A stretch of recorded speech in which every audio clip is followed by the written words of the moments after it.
어제 연방 대법원이 트럼프 대통령의 상호 관세를 위법하다고 판결한 직후 곧바로 전 세계에 10% 관세를 새로 발표하더니 하루 만에 이걸 다시 상한선인 15%까지 올렸습니다. 법원이 막아도 어떻게든 수단을 찾아 관세 전쟁을 계속 벌이겠다는 건데요. 벌써부터 적법성을 놓고 다시 논란이 일고 있습니다. 손하늘 기자가 보도합니다. 집권 2기 핵심 외교 경제 수단인 관세 정책에 대법원이 제동을 걸자 트럼프 대통령은 곧바로 글로벌 관세 10% 카드를 꺼냈습니다. It's a little more complicated. The process takes a little more time, but the end result is going to get us more money. 무역법 122조라는 우회로를 활용한 겁니다. 그러고도 성에 차지 않았는지 하루 만에 이걸 15%로 올리겠다고 발표했습니다. 트럼프 대통령은 SNS에 즉시 효력을 갖는 조치로서 허용된 최대치이자 법적으로 검증된 수준으로 올리겠다고 썼습니다.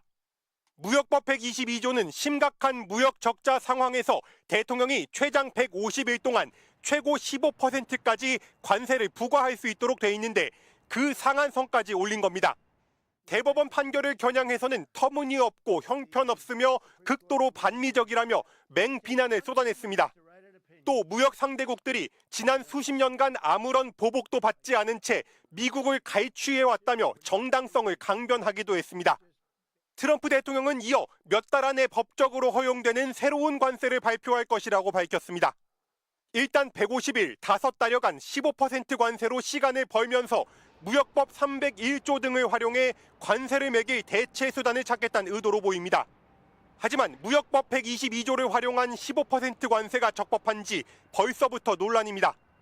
월스트리트 저널은 지금의 무역 적자가 크고 심각하다는 발동 요건을 충족하는지 논쟁이 있다고 보도했고, 로이터 통신도 그간 무역법 122조가 발동된 전례가 없었다며 추가적인 소송으로 이어질 수 있다고 지적했습니다. MBC 뉴스 손하늘입니다. 이렇게 트럼프 대통령 기분 따라 관세가 춤을 추면서 앞으로 어떻게 될지 예측하기도 쉽지 않은 상황인데요. 뉴욕 연결해서 자세한 소식 알아보겠습니다. 손병산 특파원, 어제 연방 대법원 판결에 트럼프 대통령이 화가 많이 난 것 같네요. 네, 새로운 법을 들고 나와서 전 세계에 관세를 부과하겠다고는 했지만 그래도 분이 덜 풀린 모양새입니다. 토요일 오전부터 트럼프 대통령이 SNS에 글을 올렸다고 알람이 왔습니다. 처음엔 자신의 관세 정책에 손을 들어준 대법관 3명을 나의 새로운 영웅이라고 극찬했습니다. 그러고는 1시간 반쯤 지나서 관세를 15%로 올릴 거라고 돌발 선언을 한 겁니다. 공화당 내 반응도 트럼프 대통령의 화를 돋게 했는데요. 랜드폴 상원 의원은 위헌 판결이 공화국을 수호하기 위한 거라고 했고, 제프 허드 하원 의원은 관세가 필요하면 의회를 거쳐야 한다고 했습니다. 관세 반대 여론이 64%나 되는데 11월 중간 선거를 앞두고 내부 이견까지 나온 겁니다. 트럼프 대통령은 역시 가만히 있지 않았고 SNS에 허드 의원에 대한 지지 철회를 선언했습니다. 네, 공화당 지지층에서조차 트럼프 대통령의 관세 정책에 회의적인 사람들이 많은 것 같은데요. 미국 경제계의 반응은 어떻습니까? 네, 미국 안에서도 트럼프 대통령의 변덕에 불안감이 큰데요. 특히 기업하는 사람들이 더 그렇습니다. 지난주 뉴욕 연방준비은행이 관세 부담 90%를 미국 기업과 소비자가 떠안는다고 발표했습니다. 그런데 관세가 무효라면 되돌려 받아야겠죠. 1,500여 개 기업이 이미 관련 소송을 제기했고 환급 신청이 가능한 업체도 30만 개는 될 걸로 추산됩니다. 물론 트럼프 대통령은 법정 싸움도 불사하겠다는 입장입니다. I told you the answer. It's not discussed. We'll end up being in court for the next 5 years. 이틀 뒤 트럼프 대통령이 국정 연설을 하는데 이후 여론이 어떻게 흘러갈지도 지켜볼 대목입니다. 근데 사실 이 상황이 가장 곤혹스러운 건 미국의 상대국들 아니겠습니까? 미국과 우방이면서 또 긴장 관계인 유럽이나 무역 전쟁을 벌이고 있는 중국은 이번 돌발 사태를 어떻게 보고 있습니까?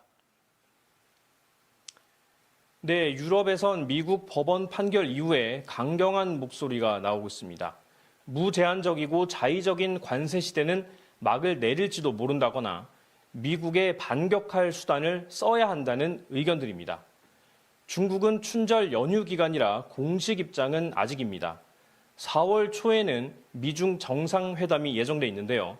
일단 미국의 협상 지렛대가 약해진 건 맞지만의 불확실성이 더 커졌다는 우려가 나옵니다. 지금까지 뉴욕에서 전해드렸습니다. 청와대는 조금 전부터 관계부처와 민주당 지도부까지 참석한 긴급 대책회의를 열고 있습니다. 일단 우리 주력 수출 품목인 자동차나 반도체의 경우 이번 판결과 직접적인 관계는 없지만 그렇다고 마음을 놓을 수도 없는 상황인데요. 우리 기업들은 당장 큰 변화는 없을 것으로 보면서도 상황을 예의주시하고 있습니다. 김지성 기자가 보도합니다. 청와대가 미국 연방대법원의 상호관세 무효 판결을 놓고 여당인 민주당까지 범위를 넓혀 이틀째 회의를 가졌습니다. 김용범 정책실장과 위성락 안보실장 주재로 열린 회의엔 한병도 원내대표와 한정혜 정책위 의장, 정태호 대미투자특별법 특위 간사가 참석했습니다. 청와대 관계자는 관계부처 합동회의 결과를 여당과 공유하는 한편 대미투자 프로젝트와 안보협상 진행 상황 등을 폭넓게 논의하는 자리라고 설명했습니다. 정부가 상호관세 무효 판결에도 기존 관세 협상 틀을 그대로 가져가겠다는 입장인 만큼 대미투자 법안의 신속한 처리 등을 여당에 요청했을 것으로 보입니다. 기업들도 당장은 큰 변동이 없을 것으로 보면서도 상황을 예의주시하는 모습입니다. 우리 주력 수출 품목인 자동차와 철강, 알루미늄 등에 붙는 품목 관세는 이번 판결에 영향을 받지 않기 때문입니다. 하지만 트럼프 대통령이 하루 만에 관세를 5%포인트 올리겠다며 강력한 새 관세 정책까지 예고하면서 오히려 불확실성이 커졌다는 우려가 나옵니다. 자동차 품목 관세 등 기존 합의까지 건드릴 가능성도 배제할 수 없습니다. 특히 반도체는 대만 등 경쟁국보다 불리한 조건을 적용받지 않도록 하는 최애국 대우를 약속받았지만 미국이 아직도 품목 관세를 발표하지 않고 있어 촉각을 곤두세우고 있습니다. 품목 관세가 우리 경제에서 차지하는 비중이 상당히 크고 미국의 품목 관세가 우리 주력 수출 품목하고 겹치기 때문에 우리 기업들로서는 지금 더 큰 불확실성에 노출된 거죠. 마스가 프로젝트를 포함해 미국에 약속했던 총 3,500억 달러 규모 투자도 계획대로 진행될 것으로 보입니다. 기존 합의를 흔드는 시도를 할 경우 미국이 본보기로 제재를 할 수도 있다는 게 통상 전문가들의 대체적인 의견입니다. 산업통상자원부는 내일 김정관 장관 주재로 대한상의와 한경협 등이 참석하는 민관 합동대책회의를 열고 관세 판결과 관련한 업종별 영향을 점검하고 대응책을 논의할 계획입니다. MBC 뉴스 김지성입니다.